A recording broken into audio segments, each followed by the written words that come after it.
Короче, біздің ту теріс тап қойыпты Турцияда. Білмейді, шетелдіктер осы сөйлеу керек болыпты.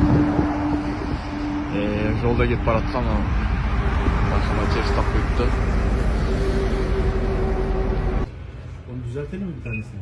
Hangisi? Kazakistan bayağı yanlış. Ya onu ters takmışsınız. Evet. Bunu düzeltiriz. Futbol için durduk bu Kazakistan'da ya. Şöyle değil de şöyle mi? Biliyorduk. Короче.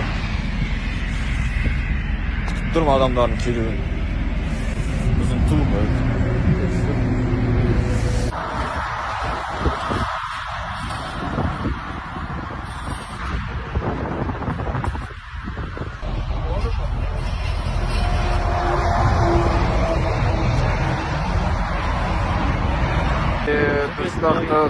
Teşekkür ederim.